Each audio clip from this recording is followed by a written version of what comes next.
The home I thought was mine was gone. The apartment sold, my belongings scattered on the street, and my parents looked on calmly, as if everything was normal. Standing amid the chaos of boxes, books, mugs, and socks, I realized that mere words wouldn't change anything, and my next actions would become visible to everyone and completely upend the familiar order around me. Hi, this is Arena of Revenge. Here you'll find exciting stories with gripping plots and vengeance. Follow us. I returned home after a semester at university, tired, with a backpack over my shoulder, and thoughts of finally being able to properly relax in my apartment, open the fridge, and eat something proper instead of this frozen dinner I'd been lugging around all week. I was thinking about how I would lie on the couch, watch TV shows, and generally not think about anything, but already on the way to my apartment, something seemed strange. There were more cars in the parking lot than usual, which already aroused suspicion, and by my door lay a pile of boxes, bags, and all sorts of things that I definitely recognized as my own. My first reaction was panic, then irritation. Who the hell had gotten to my apartment before me? I reread the apartment number several times, checked the keys, everything matched. When I opened the door, I came across an empty living room. No couch, no bookcase, no game console. Only bare walls and a strange, clean smell, as if someone had just washed all the carpets and swept the place. My heart was literally pounding with anger and bewilderment. I started looking around the remaining rooms, and they were the same, empty. Only a couple of plates and cutlery remained in the kitchen, but even the refrigerator looked suspiciously empty, as if someone had carefully checked what might be useful and what not. I found a note on the table, neatly folded without a signature. Everything that was yours has been sold. The money has been left in your account. My first thought was, is this a joke? Who does this? But when I checked my online banking, the money was indeed in my account, and the amount exactly matched the appraised value of my apartment and all my belongings. I sat on the kitchen floor, holding my phone, and realized that someone in the family, because the neighbors couldn't just barge in and sell everything, did it. My parents, I immediately thought of them. Mom was always too decisive and categorical, and Dad tended to turn a blind eye to any of her adventures. I tried to remember the last few weeks when we saw each other, whether there were any hints, but nothing came to mind. Then I started calling them first Mom. No answer. Dad didn't pick up either. Calls home went to voicemail. The neighbors looked at me with surprise. I clearly looked like an idiot standing in front of my own door, which no longer belonged to me. Various scenarios swirled in my head. Maybe they thought I wouldn't come back and decided to make some extra money, or maybe this was some kind of family revenge for something I didn't even suspect. I wasn't a perfect child anyway. I could have mixed up a couple of dates with visits home, but selling the apartment was too much. I tried to squeeze the thought into my head that it was some kind of mistake, but all the facts pointed directly to my parents.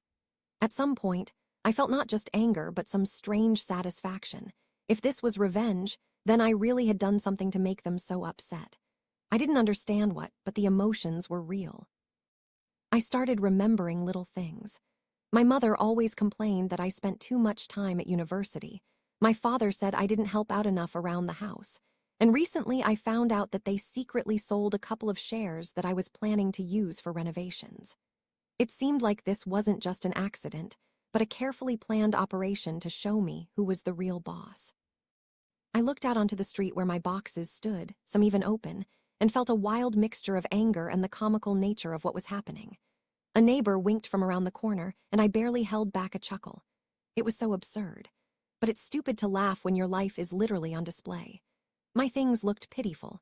Scattered books, clothes, even my vinyl record collection. And then I realized that revenge or punishment was just the beginning. I was already making a plan in my head for what I would do next, but first I needed to at least understand the situation. I sat on the edge of the doorway, clasped my head in my hands, and tried to compose myself. I understood that emotions are fire, but fire without a plan can burn itself out. Then I started thinking about who else might be in the know. Friends who sometimes came over, colleagues from university. No, this was definitely a family affair. Mom liked to control and plan, Dad supported. Clearly, everything was calculated to hit me where it hurt most. I looked again at my things on the street and realized that this wasn't just a nuisance, but a challenge. A challenge I wasn't going to lose. And then the first idea occurred to me. to regain at least some control, and let it be a small act of revenge so they would understand that they weren't messing around with me so easily. But concrete action was a long way off. First, I needed to figure out how they had pulled this off, because I already didn't believe they'd sold the apartment without any paperwork. And then there was the thought that perhaps this wasn't just about money or control, but about old grievances, about something that I had even forgotten. This thought made me look at the situation a little differently. Perhaps my parents' revenge wasn't just impulsive, but calculated, like a chess move. I didn't understand what exactly they were planning, but one thing was clear. This was only the beginning, and things were going to be more interesting than they seemed. As I sat among my things, still coated in the dust of the street and the autumn air, I felt a strange thrill, knowing the story clearly wasn't over, and that a real theater of family drama lay ahead. I sat on the curb in front of my former apartment, hugging my knees, and frankly, I felt both pathetic and somehow incredibly skeptical of a strategist, because right under my nose was a pile of my things, and I felt like I was watching someone else's scene from someone else's comedy show. First came panic. I literally imagined my life falling apart, and every time I tried to dial my mom's number, my brain conjured up new scenarios. From them deciding to cleanse me of all material temptations to some epic family revenge for the invisible sins of my childhood. Then this panic somehow monstrously transformed into a mixture of anger and wild energy. I started grabbing my things and dragging them to the nearest entrance, trying to somehow bring order to the chaos. Imagine me, a guy who barely finished a semester and manages to drag old boxes of vinyl, books, and clothes, all the while constantly dropping half of them and cursing quietly so the neighbors wouldn't think I was completely crazy. At some point, the neighbor from downstairs approached, with a sly smile, clearly understanding what was going on. And for the first time, I regretted not bringing at least one coffee with me. It would have looked at least a little civilized. I tried to explain the situation without panicking, but all that came out was something like, "My parents sold my apartment and threw me and all my stuff out on the street. Yeah, I'm in shock too." And my neighbor looked at me like I just told her I was being invaded by aliens. I knew my emotions were starting to take over, and I knew without a plan, I'd either go crazy or end up in a fight with someone.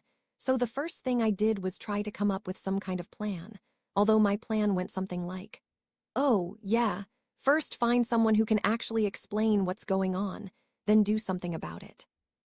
The problem was, I had no direct evidence other than the fact that I was standing outside with a bunch of my boxes, and of course, it looked like something out of a bad sitcom. I started scrolling through my phone, checking my bank account, looking for old apartment deeds, and suddenly I caught myself thinking, what if this was some kind of hidden lesson from my parents about how I take things for granted? It was a wild thought, but the more I analyzed it, the more I felt like my emotional outburst was simply pushing me toward chaos. I started throwing things into specific piles, books separately, clothes separately, and suddenly I realized it was incredibly comical, because I hadn't even opened half the boxes since I started university, and now I was standing among old school diaries and strange plastic figurines, thinking that this could be part of my first small revenge. Let my parents at least know that their cleaning out had plunged me into my own chaos. I even tried taking photos, but every time the camera showed how ridiculous it looked, and I laughed in my face. As I sorted through my things, one thought simply wouldn't leave me alone. How in the world had they managed to sell the apartment without my knowledge? I imagined my mom, in her decisive action spirit, signing all the papers, my dad nodding approvingly, and a whole scenario formed in my head. They'd planned this all along, it was calculated, and now my task was to survive this chaos and figure out how to regain at least some control. The idea of texting them immediately occurred to me, but I decided to do it humorously. After all, being truly angry would only add to their enjoyment. My texts were filled with sarcasm and inside jokes that I knew no one but me would understand, like, "Thank you for teaching me to appreciate fresh air and the curb outside my windows. Very precious." I won't lie, there was a strange sense of humor in this absurdity, despite all the pain and anger. Then I realized I needed friends, not for investigation, but for support and laughter, so I started texting them every detail, adding the most ridiculous details. Imagine me lugging a box of my old action figures and falling on the lawn, and I received dozens of messages saying, "Oh my God, this is pure chaos, bro." These ridiculous reactions gave me strength, and I began to imagine that every little mistake and fall of mine was a kind of small revenge. And then I realized that my first real revenge would be purely symbolic. Let them at least see that their little manipulation of me had turned into an absurdity that I at least partially controlled. I tried calling my parents again, an answering machine, and it was at that moment that I realized that my emotions had completely overwhelmed me. I started imagining entire scenarios where I'd return to the apartment, not just like that, but with some kind of wild, calculated strategy, involving outlandish moves like replacing furniture or causing minor destruction so they'd get a little hit for their brazen action. Sure, these thoughts seemed crazy, but in my chaotic state, they seemed perfectly logical. I continued lugging things around, laughing at my own drama, taking photos of the madness, and texting friends, occasionally stopping to send a mental hello to my parents. "I hope you like my show." Every time I did this, I felt a little in control, even though in reality it was a complete disaster. But it was precisely this complete disaster that made me feel like I wasn't just a victim, but a character in my own chaotic show. And although I didn't yet understand how this story would end, one thought was clear. This was only the beginning, and my little comedic revenge would grow along with my plan. After finally sitting down among my boxes and taking a quick breath of fresh air, realizing that the chaos around me had truly reached apocalyptic levels, I realized I couldn't just stand there and complain anymore.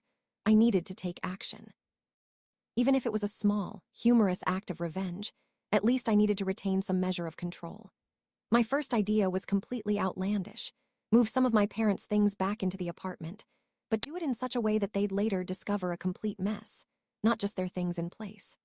I grabbed an old umbrella, which I was about to spit on a couple of times, and started hauling boxes in the most absurd order possible, imagining it was a scene from the show Man vs. Chaos. The more I fell, dropped books, and scared the neighbors, the more my inner sense of justice grew.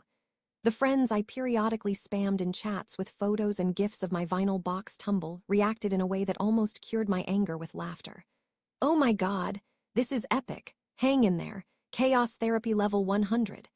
And I realized that my little tragicomedy was becoming public, even if only for a few people. I started thinking up little pranks, putting their favorite mug in a bag with my old socks, lightly tossing a few of their books so they'd end up in awkward places, thinking that this was the first sign that they weren't being trifled with. I was forming a plan in my head, but it was more chaotic than logical.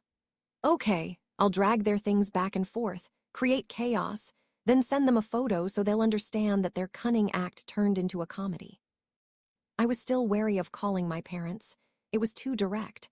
I needed to make them uncomfortable, blaming themselves and seeing the consequences. Instead, I started taking photos, writing comments like, "This is what happens when you try to shock me," and immediately sending them to my friends so they could judge the level of chaos. Surprisingly, this strange strategy actually lifted my spirits. The anger remained, but the humorous energy outweighed it, and I felt almost like a superhero, managing the chaos. At the same time, of course, came the realization that my actions seemed absurd. For example, when I tripped over an old chair and almost fell right onto the lawn, and the neighbor downstairs peeked out again, grinning sheepishly as if she couldn't decide whether to laugh or call social services. I couldn't help but smile at myself, and this added even more chaos to my actions. But here's what was interesting. The more I moved things around and created a mini-drama, the more I realized that revenge had to be gradual and comical, not straightforward. After all, if I simply took everything and put it somewhere else, it would be boring and too obvious. I needed to create a sense of chaos so that my parents themselves would feel like they were playing by someone else's rules. And then I started thinking about a strategy for the next few days. Every box, every object became part of a game where I controlled both laughter and irritation simultaneously, like in a simulation where the main goal was to tease them a little while remaining within the safe zone. I honestly began to feel like the conductor of my own little performance. I opened the box containing their books, shoved them around according to the most absurd logic, dragged their clothes around so that they hung on bushes and benches, and then photographed it, creating the feeling that someone had actually staged a mini-apocalypse. It was simultaneously terrifying and hilarious, and it was this sense of chaos and control that made me laugh, even though I was furious inside.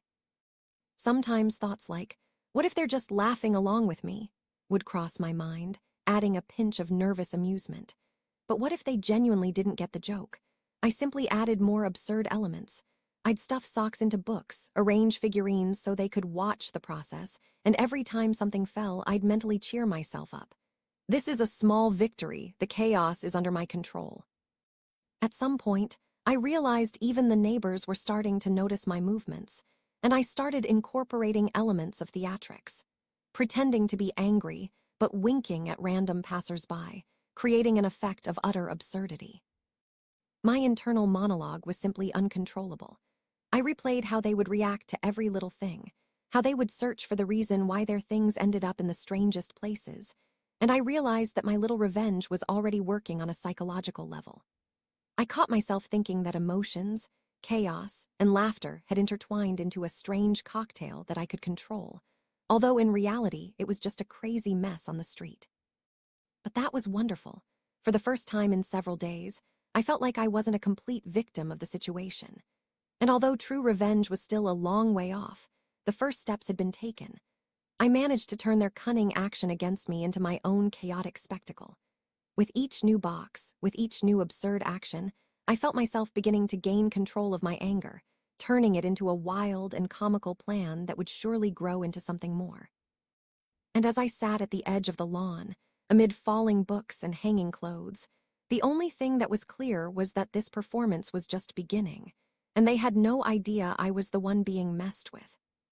After I'd created my own little chaos with my parents' things, photographing the falls and the ridiculous installations made from their old books and socks, it became clear that personal absurdity alone wasn't enough. I needed to engage the public, not through direct exposure, but through laughter and gentle social pressure. First, I sent my friends a collection of photos with the caption, "Installation by the exit, admission free."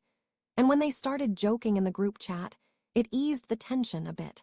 Laughter acted as therapy and reinforcement. Then I carefully posted a few photos in a local neighbors group, without naming names, just chaos at the neighbors. And the effect was faster than I expected. People started discussing who had organized the space like that. Comments appeared with emojis and photos with the caption, "Art or Chaos."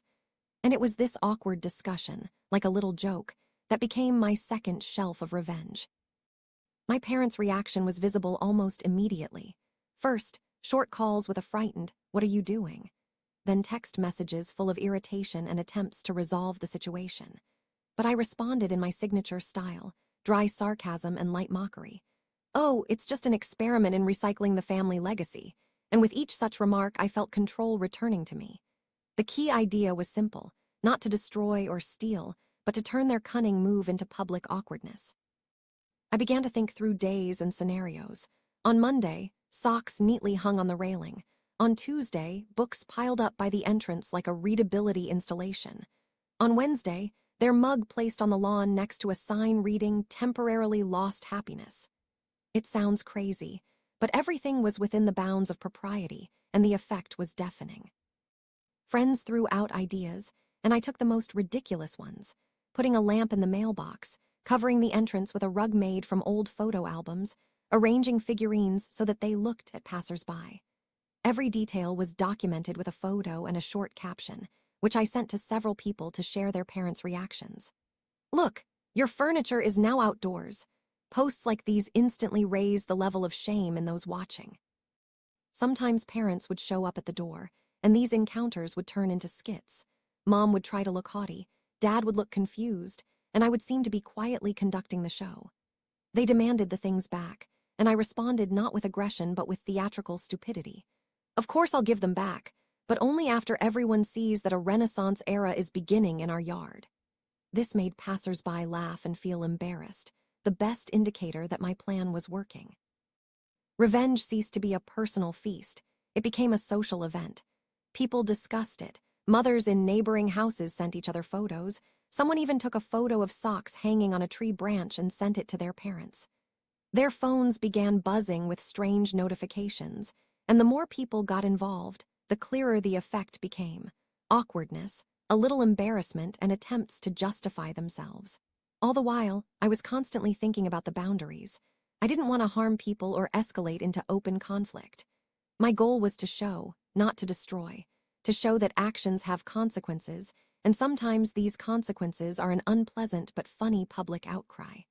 So I didn't break anything, didn't throw away important documents, didn't smash furniture.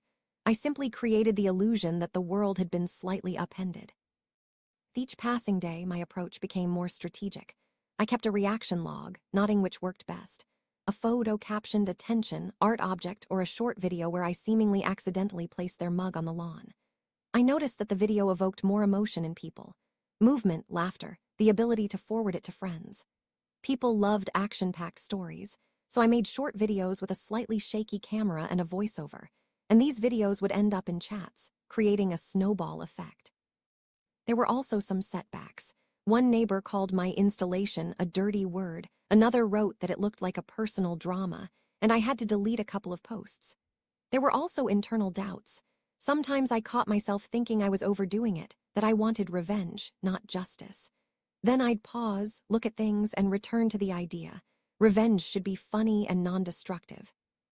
I started coming up with little provocations that didn't cross the line, recording a voicemail with a casual joke and forwarding it to my parents, leaving a small note on their car saying, "Attention, your order is under surveillance," writing the histories of things in small print to create the impression of passers-by's involvement.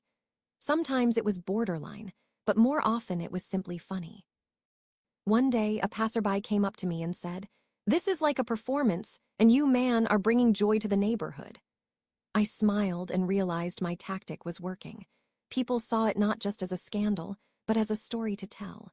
And it's stories that make revenge more powerful because they multiply awkwardness, turning it into a public joke. The nights became short. I'd scroll through the comments, plan my next move, and sometimes imagine how it would all look in retrospect in a month. A petty family feud that would end in a conversation, perhaps with some apologies, but first, with a public lesson for those who like to make decisions for others. Ultimately, I kept the main principle in mind. Don't break, don't steal, don't humiliate, just show. When you play with other people's lives, the consequences become public. It worked on a psychological level. Awkwardness, embarrassment, and social pressure are stronger than a simple shout. They change behavior more subtly.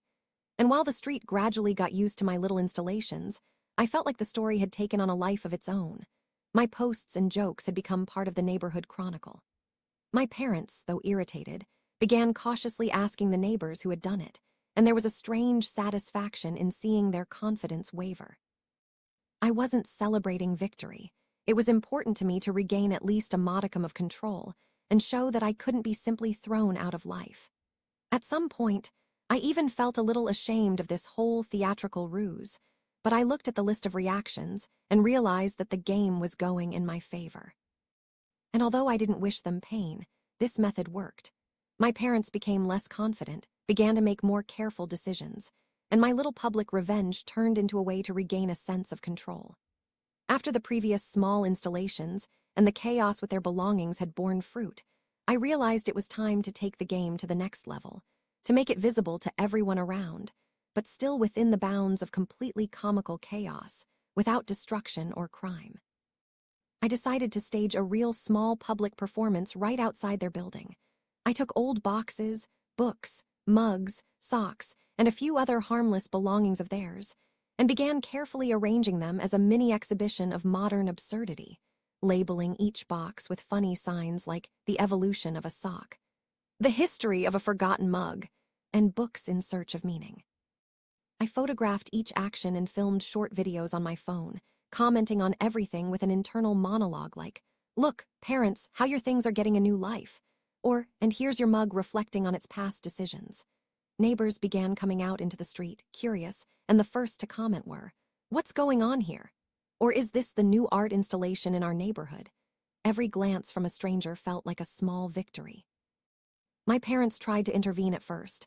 Mom walked out with a "What are you doing?" expression. Dad stood nearby, confused, but I pretended to be in control, as if I was simply showing them a new direction in street art. I commented sarcastically, pointing out the absurdity of the situation.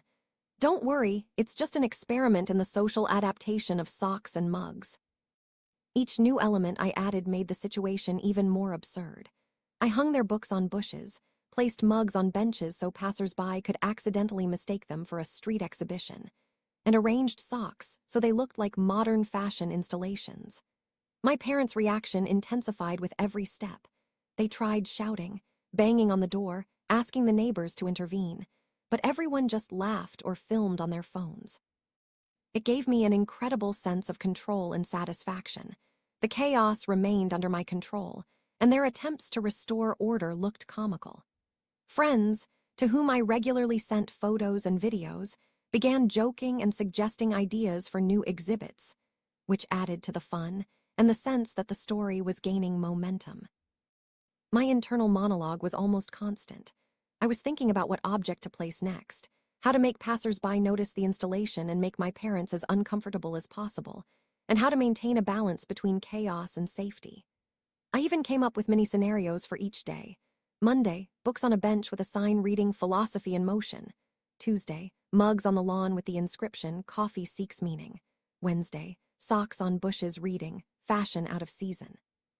Every morning, I checked the reactions of my parents and neighbors, adjusting my actions accordingly. With each new installation, the parents' awkwardness grew, but they couldn't do anything without looking ridiculous in front of passers-by and neighbors, and this was exactly the effect I was aiming for. I saw some passers-by filming and discussing it with their friends, while my parents tried to explain themselves and looked increasingly confused, which gave me an even greater sense of control and satisfaction. My revenge had become a miniature social game, where every element, from the smallest mug to the complex arrangement of books, worked to create confusion and chaos.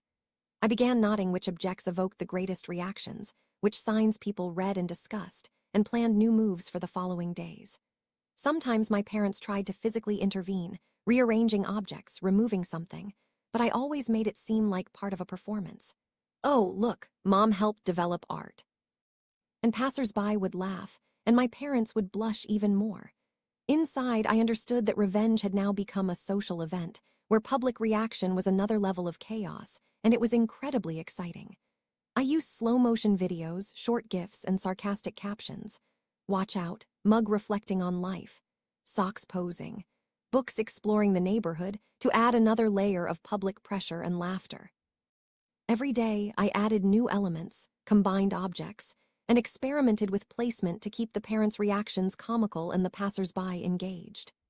I felt like the conductor of my own chaotic performance, where every spectator, neighbor, friend, or random passerby became part of the story, while the parents were at the epicenter, experiencing all the consequences of their actions.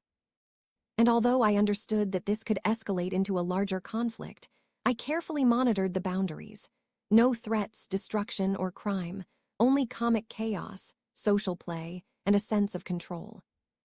With each passing day, I became increasingly confident that this public revenge was the perfect blend of laughter, chaos, and social justice, and that it was smoothly leading us to the final phase, where the consequences of their actions would become clear, and my strategy would emerge in all its glory, fully preserving the spirit of the Reddit lifestyle, the chaos and humor that had already become the hallmark of my small but meticulous revenge.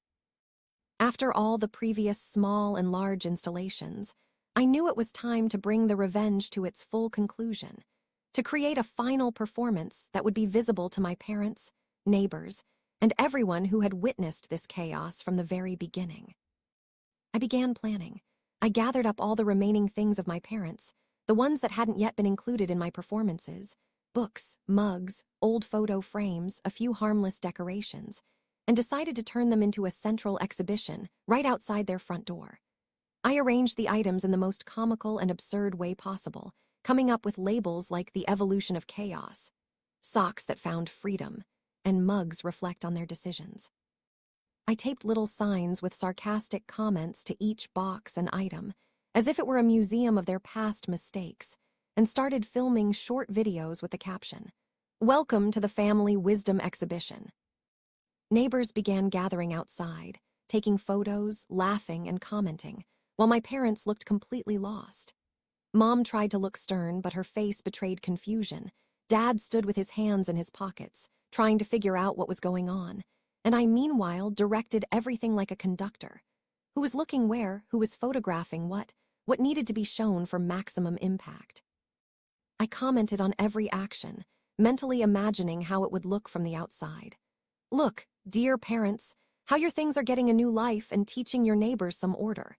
And it's funny that everyone who passed by involuntarily became part of my game, and the parents blushed even more. I added small details. I arranged books in circles, arranged mugs as if they were talking, hung socks on bushes to create the effect of a mini community for forgotten things, and each new object heightened the comic effect and my parents' awkwardness. A mixture of anger, laughter, and a sense of absolute control bubbled inside me. For the first time since that terrible day when they put my things out on the street, I felt in control, and the feeling was incredibly satisfying. My parents tried to intervene. Mom tried to remove the signs, Dad tried to rearrange the mugs, but it was as if they were participants in my performance rather than its directors, and passers-by only laughed, watching. I commented on their actions with irony. "Oh, Mom decided to help the arts." "Dad, your mugs have found a new meaning." And the neighbors' laughter picked up this tone, creating social pressure that worked to the effect of revenge. At one point, I approached my parents and, gesturing at the entire exhibition, said quietly and sarcastically, "See, all of this is the consequence of your decisions. You thought you could just dispose of other people's things, and this is the result." Their eyes widened. They began to grasp the scale of the situation and the awkwardness of their behavior, realizing that my revenge was both fully deserved and comical. The neighbors exchanged glances. Someone filmed it, someone commented, "Is this some kind of family drama in art form?" And I knew the effect was achieved. The parents couldn't deny the obvious. I continued arranging the objects, adding a few new elements, each heightening the comic effect and public attention, all the while carefully monitoring safety, no destruction, only humor and chaos. I silently repeated to myself, revenge should be funny, strategic, and spectacular, and that's exactly how it worked. My parents began whispering quietly among themselves, trying to apologize, but the neighbors' laughter drowned out their words, creating an even greater sense of awkwardness. I saw that they had finally realized their mistake, not just the loss of their belongings, but how their actions were impacting others and me. A sense of accomplishment grew within me. I had proven to myself and to them that chaos can be transformed into control, anger into humor, and revenge into a social spectacle where everyone learns a lesson. I completed the constellation, made a final video with the caption, "Family Justice in Action," sent it to friends and a few neighbors to reinforce the effect, and watched as my parents finally humbly acknowledged, yes, they had made a mistake, and my revenge was fully deserved. Their faces expressed a mixture of confusion, understanding, and mild defeat, while I felt an unusual sense of relief and inner joy. Revenge complete, chaos under control, lesson learned, and yet everything remained comical, lifestyle, Reddit style, funny, down-to-earth, realistic, and genuinely satisfying. I watched their reactions, smiled, and realized that balance had finally been restored. My story of chaos and small, but just revenge had come to an end, and it was the perfect moment to close this episode of my life, leaving my parents with a lesson, my neighbors with laughter, and myself with a sense of control and emotional satisfaction.